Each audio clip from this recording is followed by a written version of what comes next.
Perfect. And before we begin, I would like to share a brief land acknowledgement. As a settler on this land and on behalf of NEEDS, I would like to acknowledge the Indigenous peoples of all the lands that we are calling in from today. Our so-called Canada is built upon the ancestral and unceded territory of the Inuit, Métis, and First Nations people that call this land home. These unceded and unsurrendered lands were often taken through violent, non-consensual means, and colonial violence persists in our society today. We stand in solidarity with Indigenous peoples across Turtle Island as they fight for their rights, representation, and recognition. With many of us being settlers on this land, it is crucial that we recognize our positions within oppressive structures and our roles and responsibilities towards reconciliation. Land acknowledgements like these are only a very small part of the lifelong, individual, and constantly evolving journey we must all take as we strive to improve relationships between nations and to improve our own understanding of local Indigenous peoples and their cultures. To learn more about the land you are on, a link to native-land.ca will be posted in the chat box below. Thank you. The National Educational Association of Disabled Students is proud to welcome Elizabeth Moeller, Project Coordinator with Magnet Align, and Lisa Kelly, Programs Manager with the Ontario Chamber of Commerce's Discover Ability Network, as they present transitions to work for students/graduates with a disability as part of our ongoing Virtual Access for All webinar series. Transitions occur across our work lives, graduating from an educational institution to applying for jobs. A large part of job search efforts and tools focus on connecting with the right employer, applying to positions, successfully navigating the interview process, negotiating a job offer, and successfully onboarding. Elizabeth and Lisa will review some key considerations that can affect your transition into the workplace, from disclosure through to workplace culture and performance assessment. Now about our lovely speakers.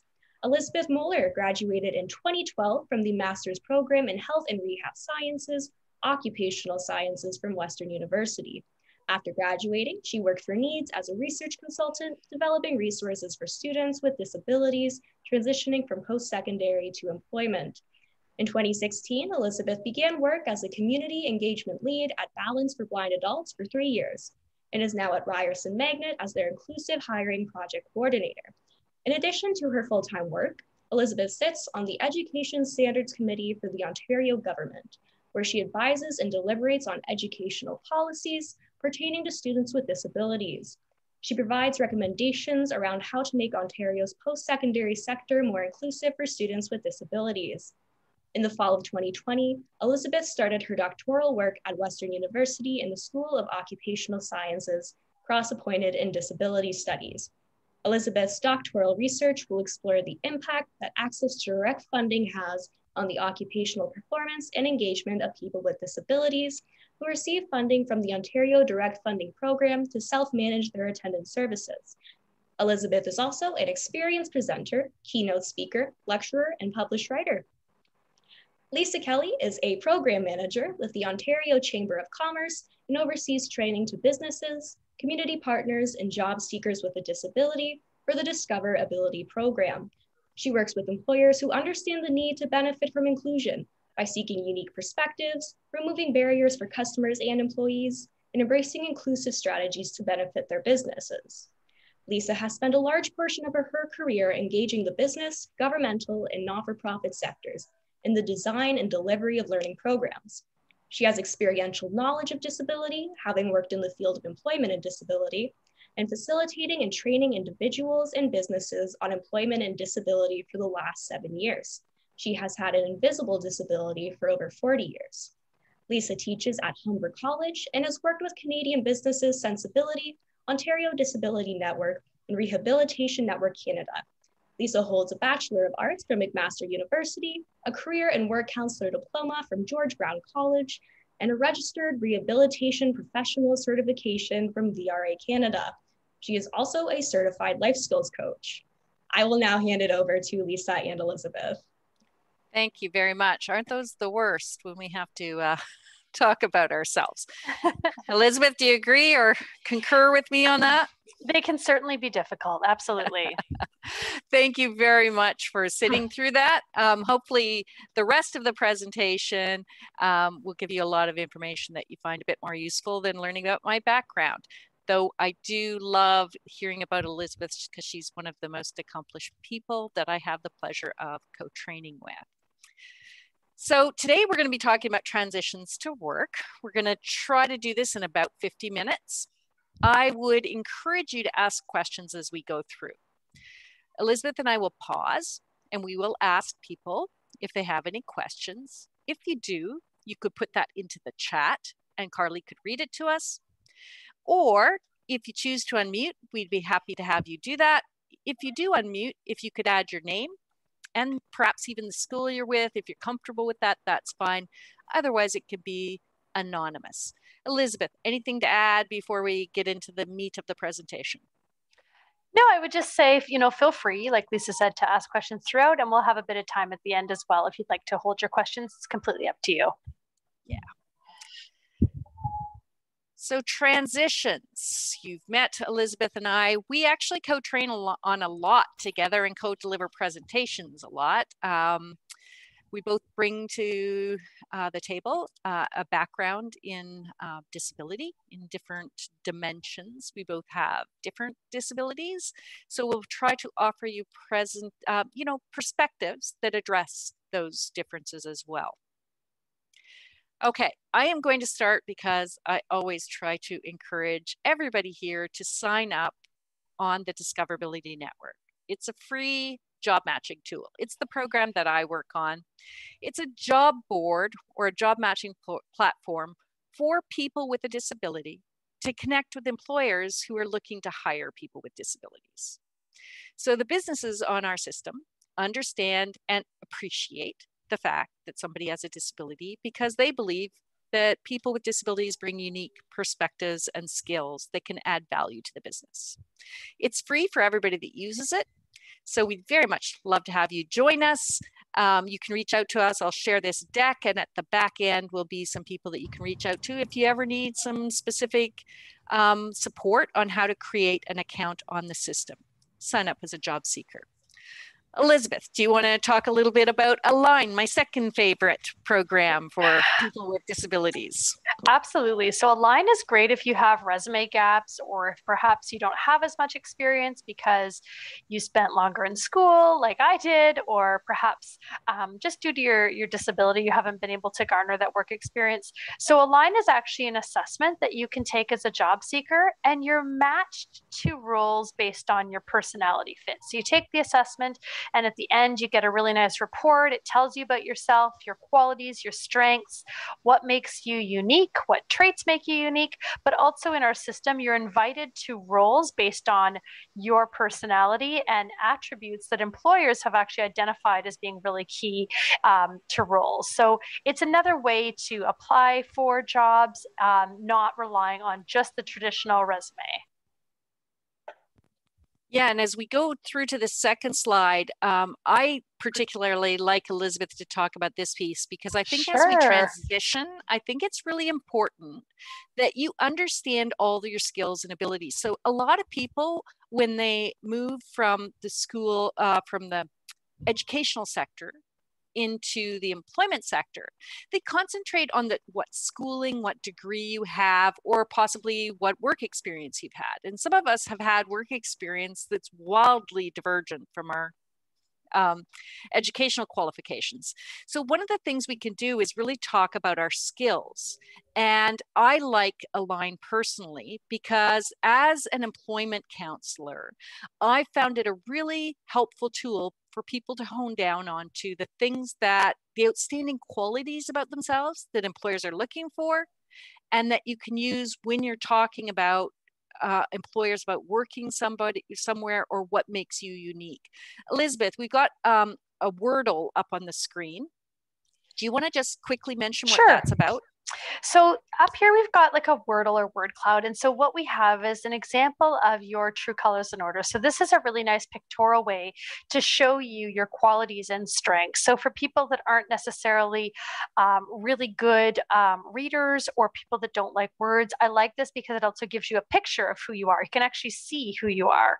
And you can see your colors in order. We never know if this is Lisa's or mine because they're very similar. So starting with this commanding red, and you can see that they also provide you with a list of adjectives, which would be nice to pop into a cover letter or use when you're talking about yourself. When you get that dreaded question, tell me about yourself, you have some words to use. And sometimes some of these words might seem negative. So tough, when I first read this, I'm like, I don't think I would tell an employer I'm tough and I'm very direct, but I might say, I'm really good at having difficult conversations and I can be honest and use radical candor. So sometimes it's just sort of using that language and massaging it a bit to make your what might not seem a strength actually be a strength, because being tough can be a strength. So the word cloud just is a really nice picture of who you are. It gives you the bigger words are where you're a little bit stronger, and then it shows you using colors as well. And you get an 8-page report. Is that correct, Elizabeth? You got the number correct. 8 pages, yes. So I really love this. I think it gives us a way to start thinking about some of our skills that are, or qualities about ourselves that as we move into the workforce are really important. So great tool. Hope you will all sign up to use it. So let's get into the meat, transition challenges. There are a lot. We put up 5 here because we've got 50 minutes. So I chose the ones that I think are most prominent within the employment and disability field, where I have my background is, as well as a person who works with businesses to support candidates, some of the things we hear from employers that are traditionally challenges that people face. So number 1 is going to be disclosure and accommodations. And I think that's from 2 points of view. So from a job seeker's point of view, is it, or a new candidate, a new hire, do I disclose? Who do I disclose to? When do I disclose? What do I disclose? Surprisingly, I get a lot of people who aren't really clear on what they disclose. And actually, that's why I've added and accommodations, because that is what you disclose, the need for an accommodation. So we'll talk a little bit about that. I also think, though, and Elizabeth, I don't know if you agree with me, but I think workplace norms are really important. Yes, absolutely. And it's interesting because I'm in this very unique position where I'm in school, but I'm also working. And the norms are very different in a school environment where, typically you're getting feedback quite regularly. Typically you're meeting with a supervisor quite regularly. Typically you're engaged in ongoing discussion with peers. I say typically because I respect that every program is different and I'm only speaking to my own experience. But in the workplace, the norms are a little different. You may get a performance review. You may get feedback in the form of, a contract renewal. You may get feedback in the form of, bonuses or raises, but that's not always the case. So the norms are very different, and how we negotiate our performance is quite different in work and in school. Yeah, so you've covered that performance assessment piece as well, which is the third thing we'll talk about, which I think is really important. In workplace norms, it also might be simply things about what we talk about. What's acceptable to talk about in the workplace? It might be how we dress or communicate. It might be use of personal devices. So there's a lot of things in there to unpack, which we will do. Elizabeth spoke very eloquently to performance assessment, which is different. You're not going to get a grade. Generally, you're not going to get a grade to know how you're doing, and you're not going to get very frequent timed assessments that are coming up that will tell you how you're doing. Accountability also changes, and we'll talk about this because you're no longer just accountable for you going to class, getting a grade. You're accountable to a much larger audience. And finally, what do we do to respond to difficult situations? And obviously educational institutions have a process. They're very, very aware of that. Sometimes in business, it's less apparent what those are. So we'll talk about those. Let's pause, Elizabeth, and see if anybody else has a transition challenge that's not up there that you would like us to weave in or add some time on to or address right now. one that's not up here, but I think it bears mentioning is that and I see Sarah's hand, so I'll get to that in 1 second, but I think that timing, so when you're, and I'll, again, speaking to my own experience, when you're a PhD student, you kind of make your own schedule and you make your own, you set your own deadlines, of course, with the support of your advisor. But in work, timing is actually not yours. It's set by your employer generally. It's very true, and it falls under that workplace norms, but it also falls into that accountability piece. So we will be mentioning more about that. Great point. Sarah.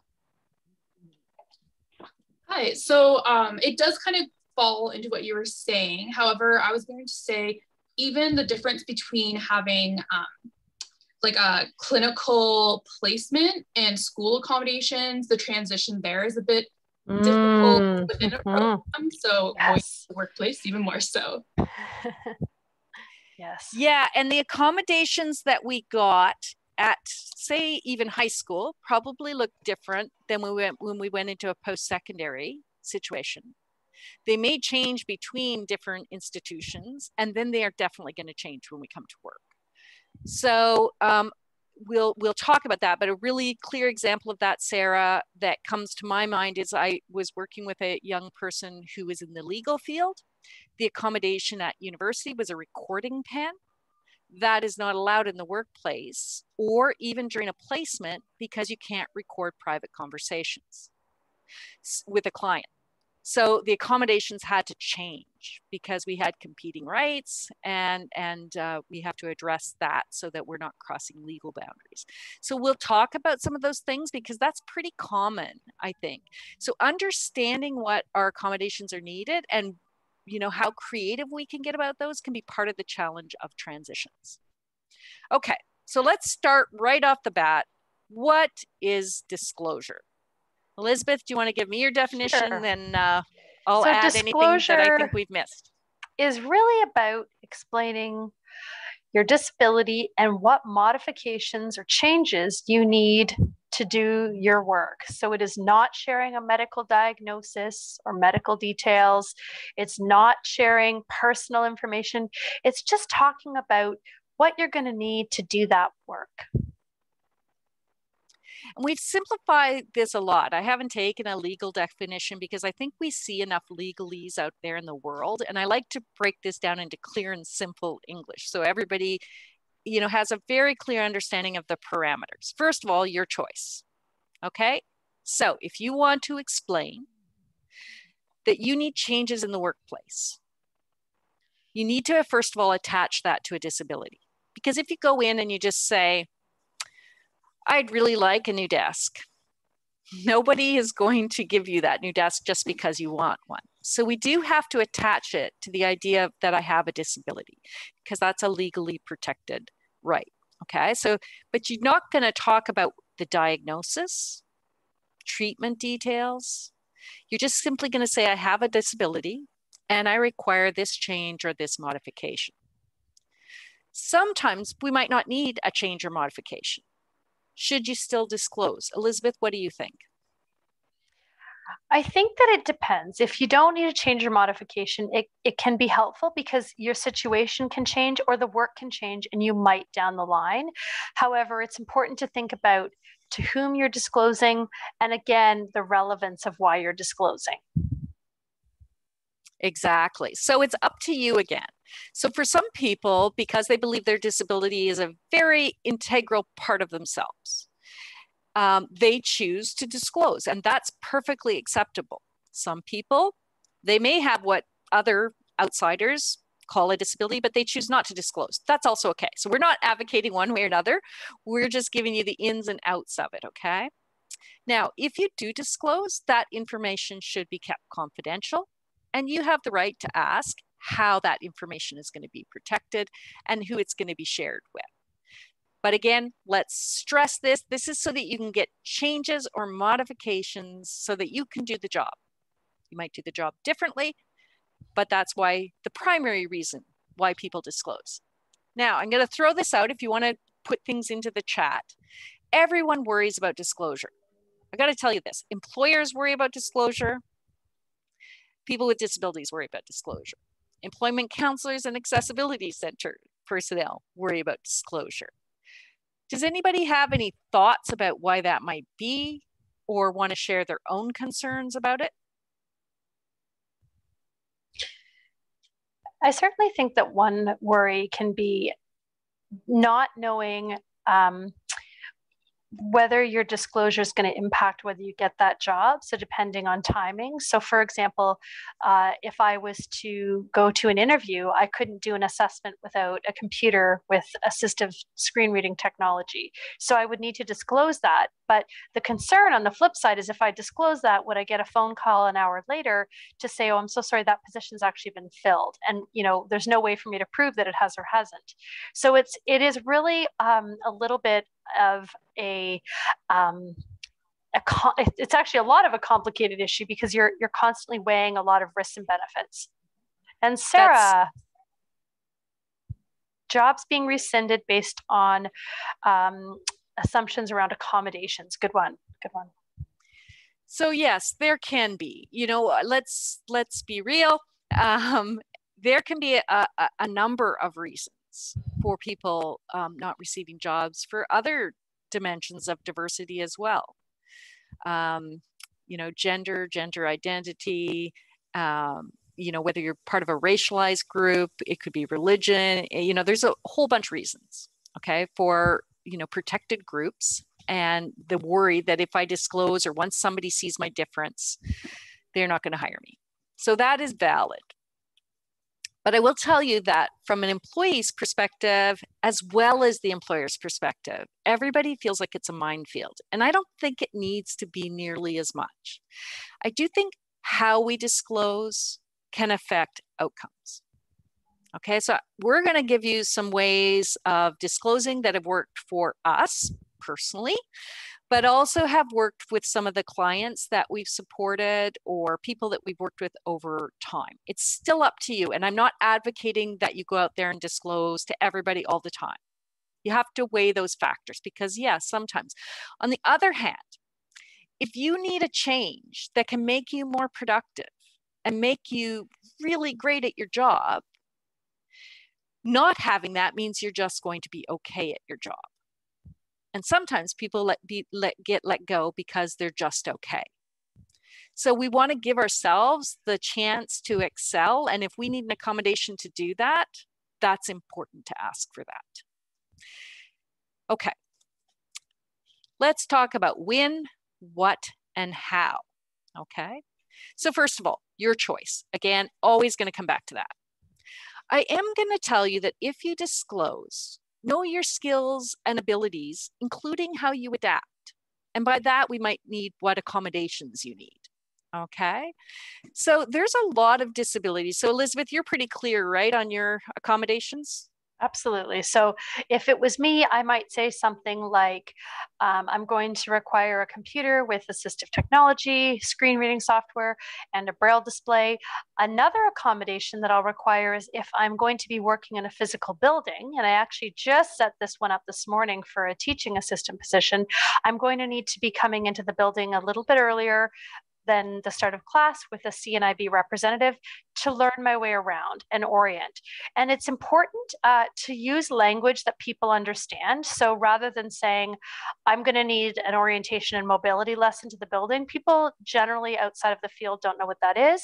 So being able to explain, like, I'm legally blind for my own safety and that of my students, I need to orient myself to the classroom. I have a representative that's going to come assist me to do that. I'll need access to the building a little bit earlier.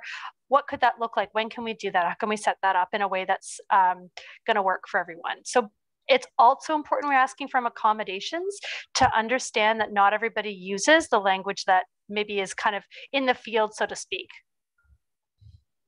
Yeah, I think that's really important. For myself, I have an invisible disability, as was mentioned, the reason I put it in my bio. And for most of my career, I chose not to disclose and not to ask for accommodations. Looking back, I wish I had, because I think I would have done much better in my career and certainly left a much better impression sometimes if I had. I did choose to disclose in the last 7 years. So, and the reason is because that I started to notice my performance was affected by my disability. And so because I didn't want to share what it is, I simply said, I do have disability. I don't currently need any accommodations, but that may change a couple times a year. Okay, and I'll let you know what I need. So you could leave it like that. You've disclosed, but you don't need an accommodation and it makes you comfortable. In that case, for instance, with me, especially during COVID, I have had to require quite a few accommodations and the employer was not surprised. So again, up to you, comfort level. I've been on both sides of that fence. However, you do need to know how you're going to adapt. So again, if you're going to disclose a disability, figure out what that affects, what tasks that affects, and how you might do things differently. And we'll talk about that in a minute and give you some examples. Are you legally required to disclose a disability? No, not generally.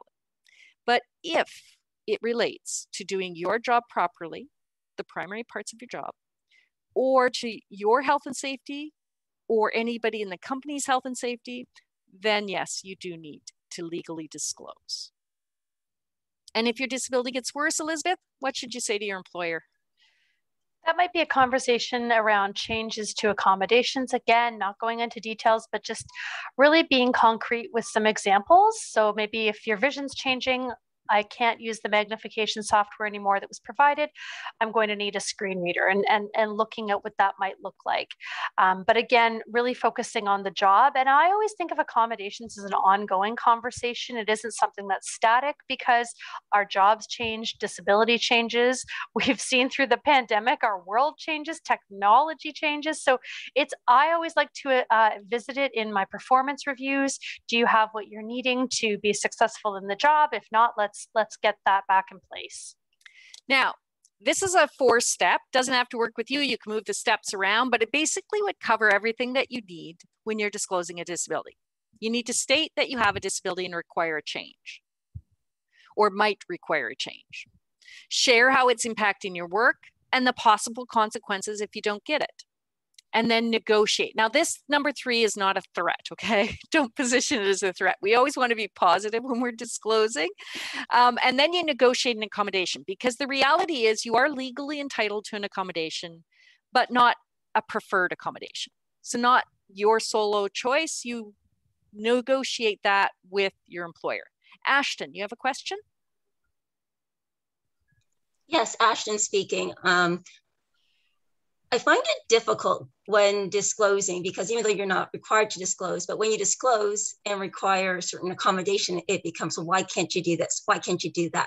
Why can't this work? But then it requires you to explain more about your disability to the point where you're almost having to give a diagnosis to prove things. So where's the line? Because I've needed accommodations for a lot of things that are not typical, because I do, like, for instance, I have a condition called Raynaud's. So very it's familiar part of with that. My overall thing. Yeah, it's a comorbidity with a lot of other things that I have. So when I explained that I need a place that's temperature controlled so I don't end up having a shock, like a Raynaud's attack, or aggravating the symptoms of my main disease, scleroderma. If I don't say scleroderma or Raynaud's, people are just like, well, then just wear a sweater, but not understanding that's not the full scope of it. So with a couple of people that I've worked with, yeah, I think those are really good. And it's going to depend on the person on the other end and what they're saying and what they're listening to. Okay. But in your case, it's not just, that you need something warm. It's the temperature variables. It's the changing temperatures that can trigger as well. So you can say, I have a condition that's affected by temperature and I'm going to need, and then you can suggest some things. And I don't think most people from that would be able to know what your disability is. Now they might. That's up to you whether you want to choose to share that. But let's practice and go through this, Ashton, and see if this model works for you. Can you have an accommodation during a hiring process? Yes, absolutely. Accommodations should be provided under the law for both interview and recruitment as well as employment. And another question, how do you advise people who are asked by their employer for medical documentation? So you do not have to prove, you do not have to prove you have a disability. And we'll come, Ashton, back to you here in a minute if you're comfortable with that. So we do not have to prove we have a disability. The employer is entitled, though, to information that gives the parameters of, you know, or the functional limits of what they need to do to provide a suitable accommodation. All right. So because they don't know every disability out there, and why would they want to? Nobody does. They may go to a medical professional and say, can you tell me what is the extent? So how cold, you know, a temperature can Ashton function in, right? That would be odd, but, you know, a reasonable request. They have to pay for that, by the way, for the recording of it. The employer is responsible for paying for it. So again, they don't get the diagnosis, they don't get the medical details, but they can say, how much can Lisa lift? How often can Lisa bend down? Can she bend down, right? How long can Lisa sit for?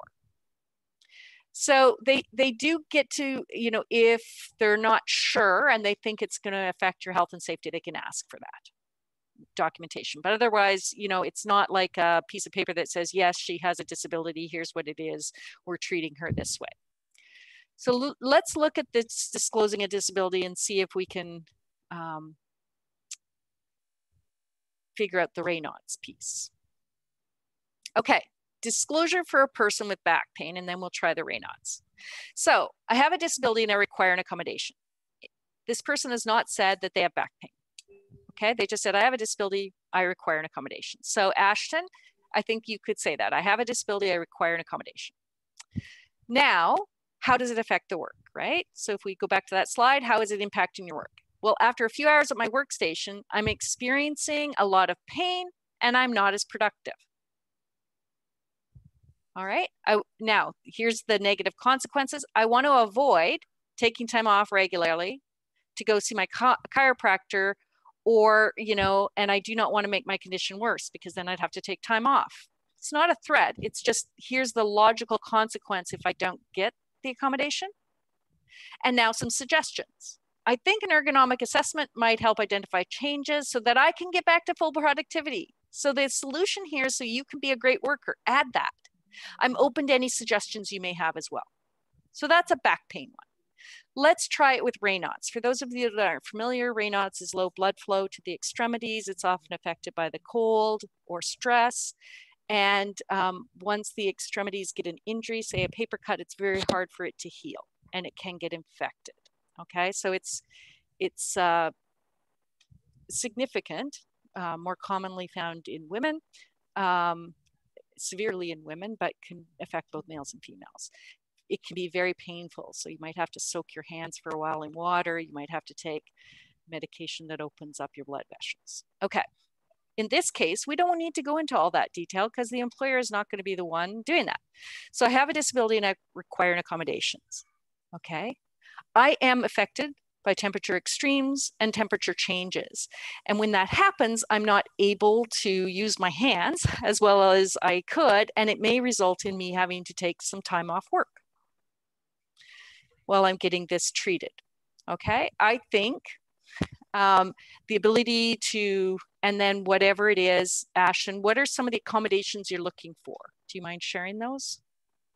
Oh, sure. Like there's plenty that could work. Well, I did actually in one situation ask to speak with, you know, the OT person in HR that could help me find an appropriate workspace that has temperature controls, or bringing in one of those, like I learned that a Dyson fan now can change from hot to cold and do air purification.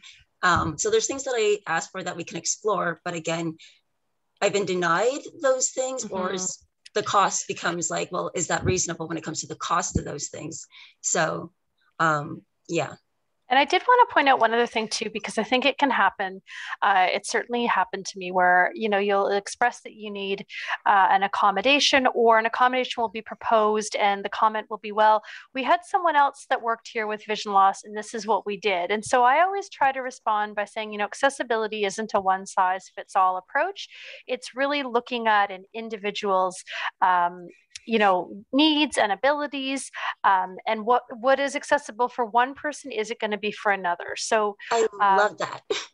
And I think it really helps because it can be really easy, especially if it's an obvious disability like vision loss, to lump people. People don't mean to, but they do, right? So somebody might say, well, we had Lisa as a student and she never needed to come in early. And so, I might just say, I can only speak to my disability, and accessibility is not a one size fits all approach. And for me, this is what I need to be successful.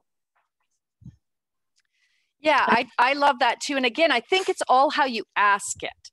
So again, you might say, those temperature changes can cause me extreme pain. They could lead to time off, which I really don't want to do. I want to be the most productive employee I can. One solution doesn't work for everybody. Weave that in and talk about, the fact that if you're getting even $1,000 fan, let's say, I don't know what the cost is, that's still less than hiring someone new, and it allows you to be productive on the job. And I think as long as you stick to that productive on the job piece, most employers find that compelling. Ashton, yeah. And Sarah too had a comment in the chat there. Did you want to read Sarah's comment first, or? Sorry, it's really not. You go ahead, Sarah, or Ashton. So I guess the other question that I have is about episodic disability. So I do have like a disability that's consistent in some respects, but then it varies from day to day. So when asking for accommodations, I always feel like there's this suspicion about me where, okay, I can do some walking today, but that doesn't mean I can do some walking tomorrow. And then when I get caught walking, it's like I'm lying. So again, how does that work in this process? That again, you just say that this is what it is and you can't determine when this will happen and you can't judge me? Yeah, you could say I have an episodic disability. And if you're not familiar with that, that means I may go through periods where things have changed significantly for me.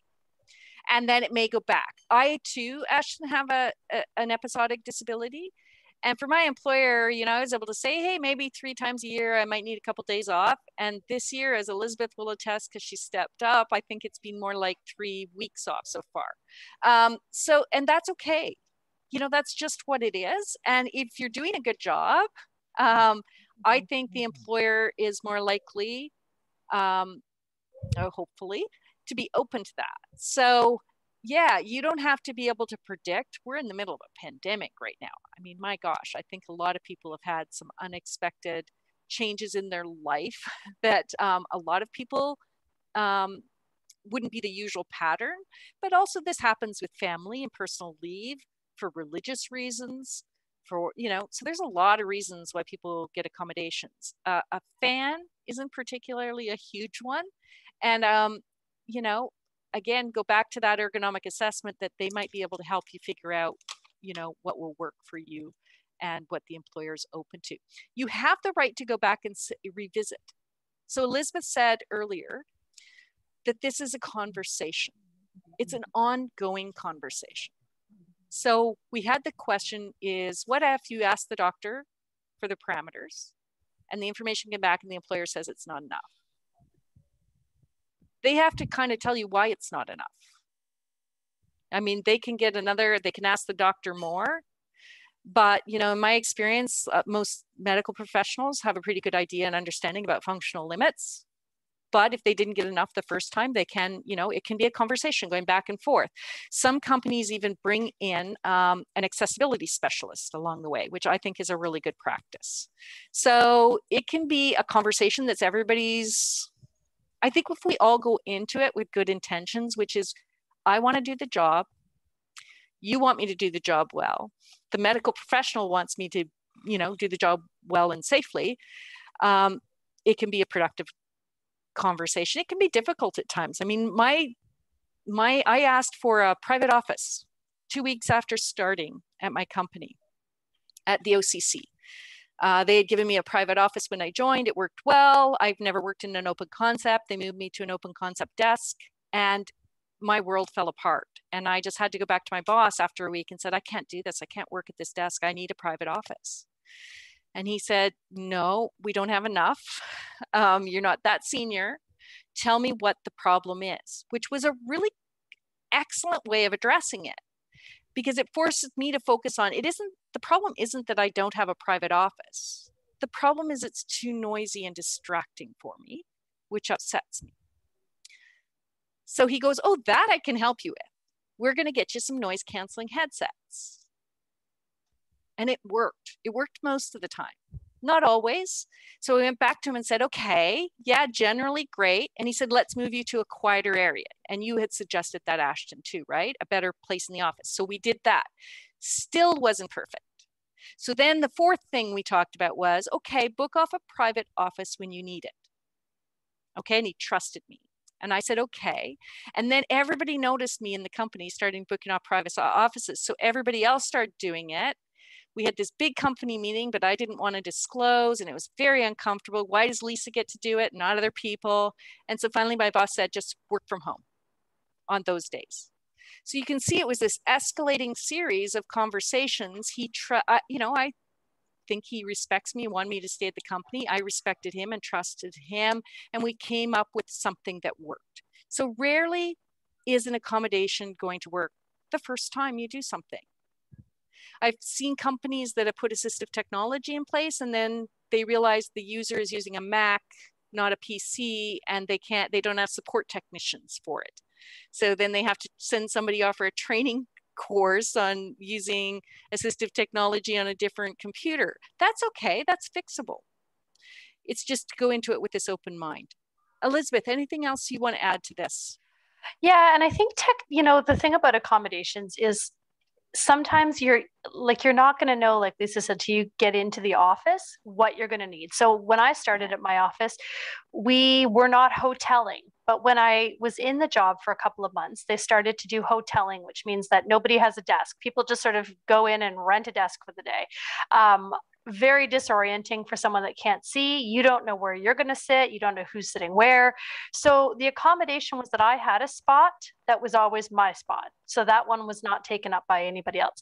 But also my manager checked in and let me know where she would be throughout the day in case I needed anything. So I wasn't wandering around aimlessly looking for her. So sometimes you're not going to be able to anticipate because things, like Lisa said, are going to change, and you're going to have to think with your colleagues and your supervisor about, well, what's going to work now that we're hoteling? What's going to work now that we're remote? Are we using technology that we didn't use before? Is that accessible? But also, I think through COVID, we've kind of started to see that accommodations that we didn't think were possible are actually quite possible. We're in fact more productive if we work at home in some cases. So it's always something that I think is evolving, and it's a conversation that continues. Hello. So we have here's a question. Oh, sorry. Yes, go ahead. Sorry, I was just saying we have a question in the chat from Holly. So Holly, yes, go ahead. Sorry, Holly, I saw that. Yep. So the 4-step model is incredibly helpful. How would you go about disclosing a learning disability or invisible disability? Okay, that is great, because the next example is actually it could work for somebody with the learning, and I'm going to call this person neurodiverse. So we don't actually know the diagnosis. This is just somebody who learns or communicates in a different way. All right, I have a disability and I require an accommodation. Again, no diagnosis. I communicate well, but at times I communicate in different ways. I find large groups overstimulating and overwhelming. I'd prefer to have smaller team meetings in order to allow me to participate more meaningfully. Having a meeting agenda beforehand is also helpful. And then you have a discussion with the employer, and then it's great. Okay, for larger meetings, I'll participate online. So there's an example. It doesn't have to be the accommodation that you have, but here's somebody who's had this conversation with their employer. You might say, I learn very well. I got my college degree, my college diploma, my university degree, my university, postdoctorate, whatever, okay? But at times I learn differently. I find, and then where's the disconnect? It may take me longer. I may need more written. I may need things to be recorded. All those are different ways of learning, okay? I have difficulty with numbers. I may use text to voice, right? Whatever it is, okay? So then you're going to say, I'd prefer to use text to voice software. I would prefer to receive my information a week ahead. I'd prefer to have an additional 2 weeks during training. Right? I promise you, once I get it, I'll get it, but it may take me a little bit longer to ensure that I feel comfortable with the concepts. I may prefer one-to-one instead of group training. There can be a bunch of different ways, but it's the same model. So again, disability, how it affects you, what might be the consequences and some solutions, and then talking to the employer about what the optimal outcome is, because it's different for every person. Does that help?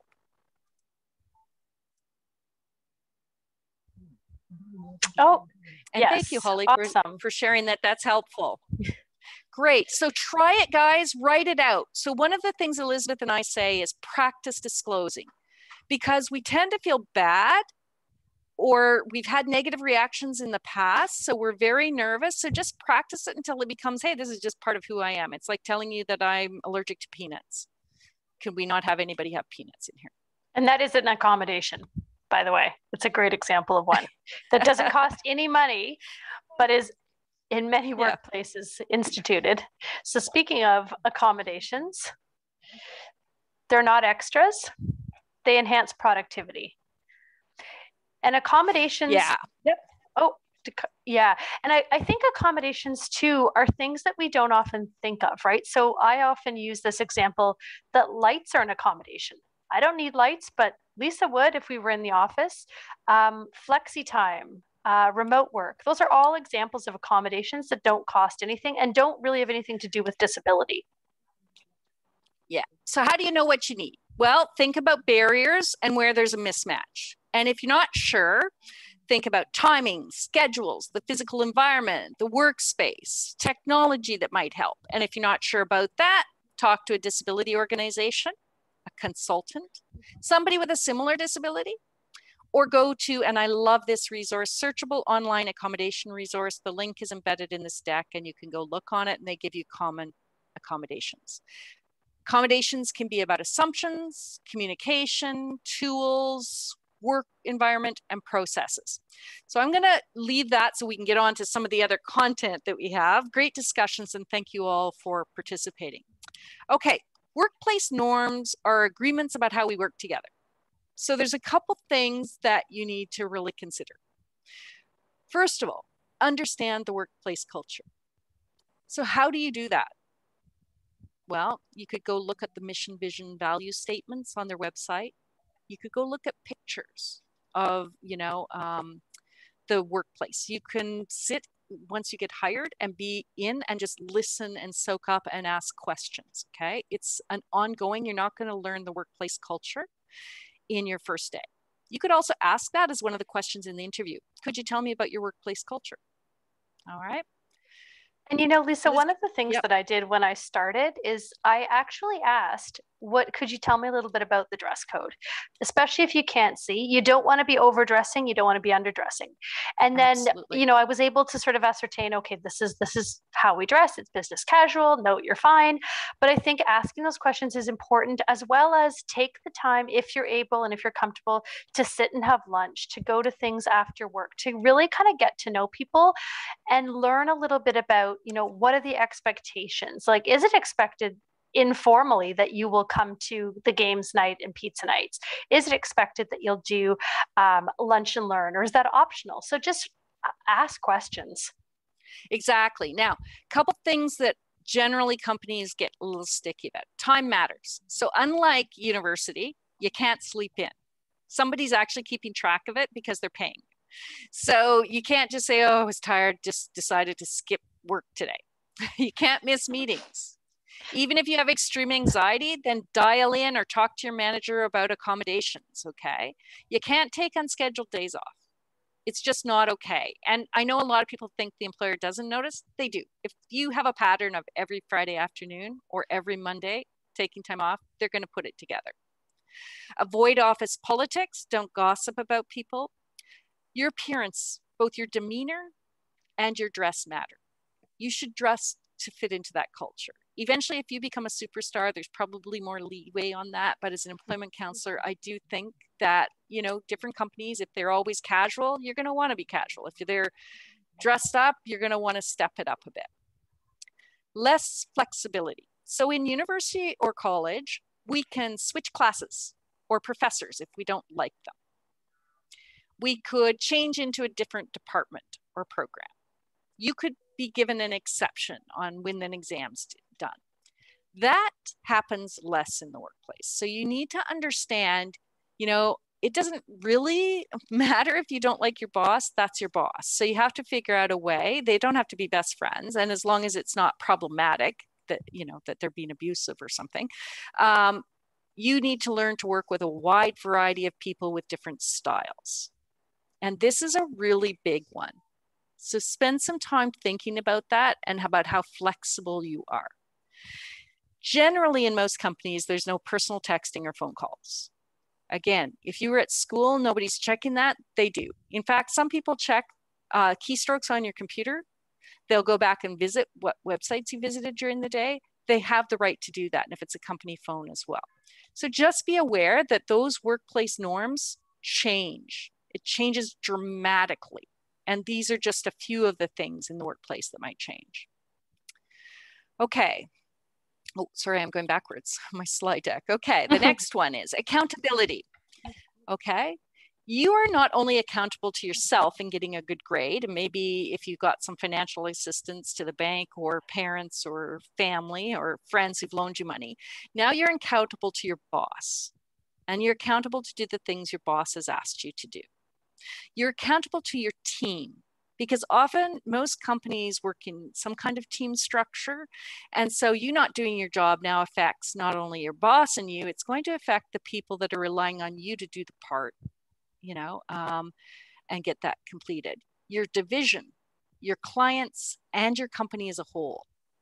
Your decisions will also have a real impact. So this isn't theoretical anymore. This is a real life, not that college or post-secondary isn't, but you need to have a real understanding if you're working with front-facing clients. That is the end client, and you have to be aware, you know, you don't want to make mistakes, or if you do, you want to own up to them so you can address them as fast as possible. You're also accountable for your behavior. So if you're having a bad day because of your disability, let's say, it might be because of some personal situation as well, you're still accountable for behaving professionally in the office. So in my case, I have a mental health disability. It doesn't give me the right to emote all over the office whenever I'm having difficulty or having an episode.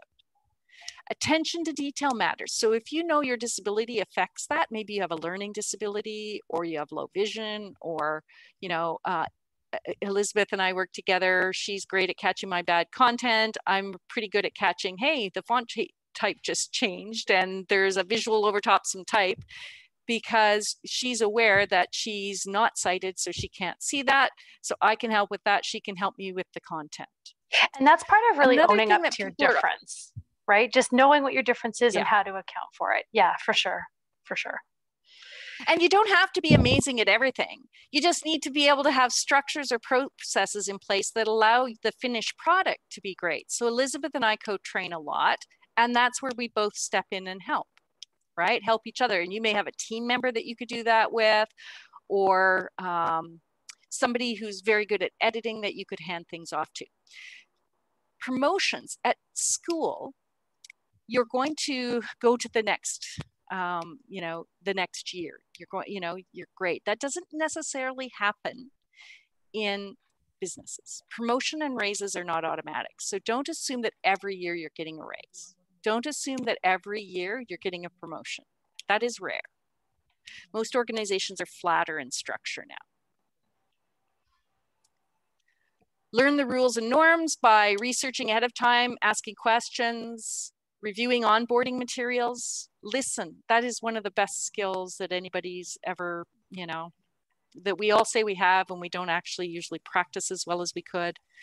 Find a mentor or a buddy And identify the office social etiquette. So again, watch, listen, ask. Do people bring their lunches? Do people, is there a fruit bowl that everybody can pick from? Or you find out that that was actually somebody else's. Okay, build trust. So how do we build trust? Well, we're gonna do what we say we're gonna do. We're gonna be appreciative. We're going to, if you're confused, ask for clarification. You should be doing that right now anyway. I think that's one of the most important things. Ask for help when you need it. Don't overshare information. It makes everybody uncomfortable. And nothing is private, especially in the age of social media. Elizabeth, do you want to quickly go through develop a network, and then we're going to turn this over? Yeah, absolutely. Ask for a telephone list of your coworkers. It's helpful to have. You can call if there's any questions you have. Find a mentor or buddy. We talked about that. Be appreciative. Even if someone gives you feedback, thank them, because it's the time they took to try and help you, unless it's negative. But if it's constructive, like Elizabeth, I'm just noticing that your slides, really the font's changing quite a bit. I would say thank you so much for letting me know that, Lisa. Could we work together to put some strategies in place? Ask coworkers and clients and vendors to connect on LinkedIn, but make sure that your profile is complete and professional. You want to make sure that people are seeing the professional you. Join professional organizations. So if you're a social worker, social service worker, there are lots of organizations you can join. OTs have organizations. So look at what those are and join them, and interact regularly with your network through posts and likes and comments. That's really important. Don't have a static LinkedIn profile. Yeah. Finally, for challenges. So for everybody, I think this is one of the best quotes I've ever come across. So, the idea that dream jobs are built on the back of hundreds of hours of grunt work. So you are not going to get your dream job to start. You're going to be building the skills that eventually allow you to get your dream job. Stephen Jobs, people sometimes quote him. He went through 3 companies where he either got kicked out or took them bankrupt before he was able to, have a successful iteration of Apple. So you need to learn to manage tedious tasks, push through challenges, learn from your mistakes, actually be happy. That's one of the best ways we learn. If you're harassed, however, particularly with your disability, know what supports you have in the company, document, report it, and ask again for support. And then just be patient as you're building this career. Okay, I'm not going to go through that. We're running out of time, unfortunately, so I am going to turn this over to Kay.